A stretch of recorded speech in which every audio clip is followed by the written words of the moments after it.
Hello student, स्वागत है आपका कॉन्सेप्ट गुरुजी के यूट्यूब चैनल पर। आज फिर से हम स्टार्ट करेंगे जो पहला चैप्टर आपका है बायोलॉजी जीव जगत, उसका लेक्चर नंबर 2 है। अगर आपने लेक्चर नंबर 1 नहीं देखा है तो जाके प्लेलिस्ट में देखिए, या आपको लिंक डिस्क्रिप्शन में मिल जाएगा। बढ़िया से समझाया गया। ये इसका दूसरा पार्ट है। पहला पार्ट देखिएगा तभी आपको कुछ समझ में आएगा, ठीक है ना। और इसको नोट बनाते जरूर चलिएगा। और अगर आप क्लास 9 से 12 की तैयारी करना चाहते हैं हमारे चैनल पर, तो चैनल को सब्सक्राइब जरूर कर लीजिएगा, ठीक है ना। चलिए देखते हैं लेक्चर नंबर 2। आज हम पढ़ेंगे इस चैप्टर में जैव विविधता के बारे में, यानी इसको बोलते हैं बायोडाइवर्सिटी। जैव विविधता मतलब क्या हुआ? जैव का मतलब जीव हो गया। जैव का मतलब क्या हो गया? जीव हो गया। यानी कि विविधता, जैव का मतलब जीव हो गया और विविधता का मतलब हो गया विभिन्नता। क्या होगा? विभिन्नता। विभिन्नता मतलब अलग, कुछ अलग दिखना। तो जीवों में विभिन्नता ही कोई क्या कहेंगे? जैव विविधता। हम लिख दिए हैं, जीवों में पाए जाने वाले विभिन्नता को ही क्या कहते हैं? जैव विविधता या जीव विविधता कहते हैं, ठीक है ना। देखिए, हमारे संसार में जो है ना बहुत प्रकार के जीव पाए जाते हैं। अब जीव बोलने का मतलब सिर्फ ये नहीं है कि सिर्फ आदमी हो गया, उसमें पौधा भी आता है। क्योंकि पादप भी जो आपका होता है, पेड़ पौधा, वो भी किस में आता है? जीव या सजीव की गिनती में आता है। तो अगर बात किया जाए तो एक से लेकर 2-3 मिलियन, 7-8 मिलियन तक जो है इस दुनिया में जीव पाए जाते हैं।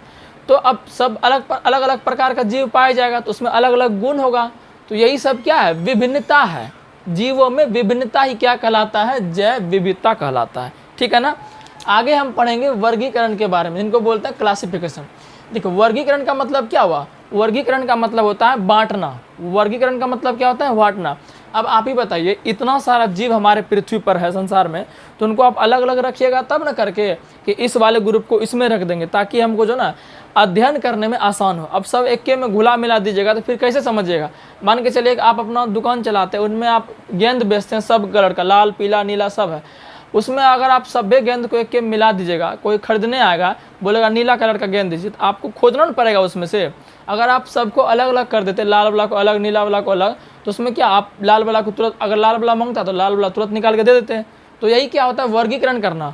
तो हम यहाँ किसका वर्गीकरण करेंगे? जीवों का वर्गीकरण करेंगे। वर्गीकरण करने का फायदा क्या है? कि हमको उसका अध्ययन करने में आसानी होगा, ठीक है ना। तो वर्गीकरण का परिभाषा क्या है?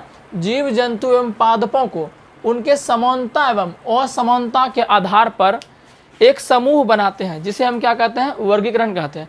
मतलब कि समझिए, जीव जंतु एवं पादपों का, जीव जंतु मतलब हम लोग हो गए, और पादप माने पौधा हो गया, दोनों का वर्गीकरण करना है। उनके समानता मतलब जिनका गुण एक समान है तो उनको एक समान रख दिए, जिनका गुण उससे मैच नहीं खाता उससे अलग कर दिए। समझ रहे हैं ना। तो ये आपका क्या है? वर्गीकरण है। अब बात आता है, अब नेक्स्ट आता है आपका वर्गीकी। वर्गीकी का मतलब होता है टेक्सोनोमी। क्या बोलते हैं इसको?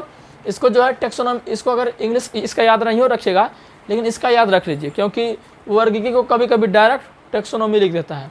तो जीव विज्ञान की वह शाखा, जीव विज्ञान की वह शाखा जिसके अंतर्गत जीवों के बारे में वर्गीकरण किया जाता है, उसे क्या कहते हैं? वर्गीकी कहते हैं। समझिए इनका मतलब क्या हुआ। वर्गीकरण तो आपने कर दिया कि समान गुण वाले को समान वाले में रख दिया, असमान गुण वाले को समान गुण वाले से अलग रख दिया, है ना। तो ये सब चीज़ जो करते हैं, एक बायोलॉजी का ब्रांच होता है, उसी ब्रांच का नाम हमारा क्या है? वर्गीकी है। मतलब कहने का मतलब सीधा सा है कि जिस शाखा में, बायोलॉजी के जिस शाखा में जीवों का वर्गीकरण किया जाता है ना, उसे ही वर्गीकी कहते हैं। आप एक तरह से कह सकते हैं वर्गीकी क्या है? एक जीव विज्ञान का ब्रांच है। क्या है? ब्रांच है। अब जो वर्गीकी है ना, इसका जनक पूछा जाता है, तो आप लिख लीजिए, लिखे हैं इसके जनक कौन है? कैरोलस लिनियस है। मतलब कैरोलस लिनियस एक वैज्ञानिक था जिन्होंने जो है वर्गीकी ब्रांच के बारे में, इन वर्गीकरण के बारे में बताया था। सबसे पहले जो वर्गीकरण किया था ना, वो कैरोलस लिनियस वैज्ञानिक ने ही किया था, ठीक है ना।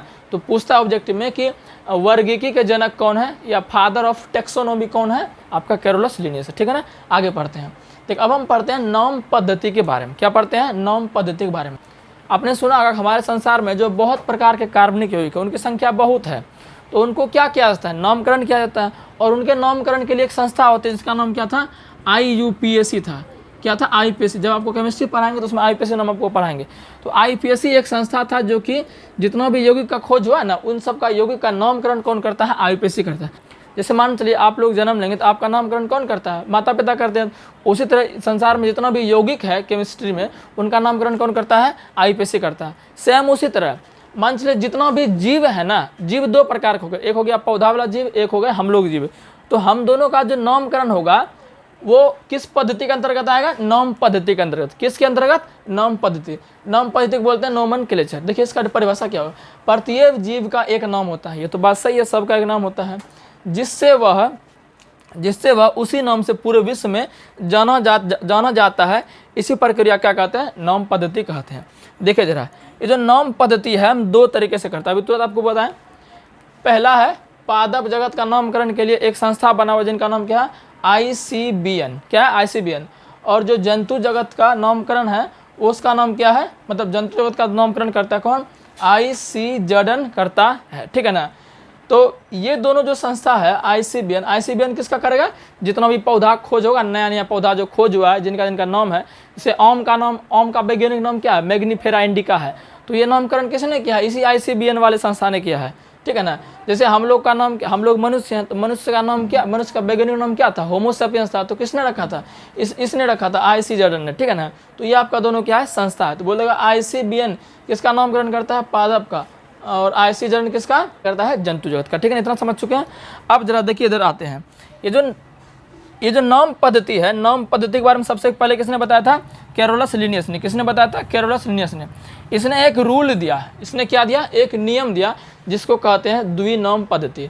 तो अभी आप कॉपी में लिख लीजिए एक पॉइंट कि द्विनाम पद्धति कैरोलस लिनियस ने दिया था। ये पॉइंट लिख लीजिए, हमने यहाँ नहीं लिखा है तो लिख लीजिए, जगह कम था, लिख लीजिए द्विनाम पद्धति कैरोलस लिनियस ने दिया था, ठीक है ना। अब देखिए ये जो द्विनाम पद्धति है इसमें कैरोलस लिनियस ने क्या कहा, ये जानना जरूरी है। ये द्विनाम पद्धति तो दिया, इसमें कैरोलस लिनियस ने क्या कहा? देखो, द्विनाम का मतलब क्या हो गया? द्वि मतलब दो, नाम मतलब नाम, मतलब दो नाम। इसका मतलब क्या हो गया? दो नाम। तो कैरोलस लिनियस ने एक बुक लिखा था जिनका नाम था सिस्टमो नेचुरी नाम था। क्या था? सिस्टमो नेचुरी। 1758 में पब्लिश हुआ था। क्या नाम था? सिस्टमो नेचुरी था। किसने लिखा था? ये कैरोलस लिनियस ने। इस पॉइंट को आप लिख लीजिए, एग्जाम में आएगा कि सिस्टमो नेचुरी किताब किसने लिखा है? तो कैरोलस लिनियस ने, ठीक है। इसको लिख लीजिए, कैरोलस लिनियस ने लिखा है, ठीक है ना। अब इसी बुक में इन्होंने क्या दिया है? द्विनाम पद्धति वाला नियम दिया। इसको लिख लीजिएगा, फिर हम आपको समझाइए दे रहे हैं। द्विनाम पद्धति का मतलब क्या? दो नाम। लिखा है इसके अनुसार किसी भी जीव के दो नाम होते हैं। क्या बोला हमने? कि द्विनाम पद्धति में कैरोलस लिनियस ने कहा कि कोई भी जीव है ना, चाहे वो पौधा हो कि आपका, चाहे पौधा हो या वो जंतु हो, हर का दो नाम होगा। पहला क्या होगा? उसका वंश का नाम दिया होगा। दूसरा क्या? उसका जाति का नाम दिया होगा, ठीक है ना। क्या होगा? पहला वंश दिया होगा, दूसरा जाति दिया होगा। समझिए कैसे। जैसे कि हम लोग मनुष्य, तो मनुष्य का वैज्ञानिक नाम क्या था? होमो सेपियंस। क्या था? होमो सेपियंस था। तो देखिए इसमें दो वर्ड लिखा, एक लिखा है होमो, तो होमो आपका हो गया वंश का नाम, होमो क्या हो गया आपका? वंश का नाम, और सेपियंस आपका क्या हो गया? जाति का नाम होगा। तो इसी तरह से जो है पादपों का भी किया जैसे मैग्नीफेरा इंडिका, तो मैग्नीफेरा को वंश हो जाएगा, इंडिका उसका जाति हो जाएगा, है ना, उसी प्रजाति का। तो इस तरह से जो है बहुत सारा जो है आपका किया गया है नामकरण, द्विनाम पद्धति के द्वारा जो है जंतु एवं पादप का नामकरण किया गया है। किसने किया? ये कैरोलस लिनियस ने किया है, ठीक है ना। इतना ही रहने देते हैं, आगे जो हम उसको देखेंगे। वीडियो को लाइक जरूर करिएगा और शेयर भी जरूर कीजिएगा।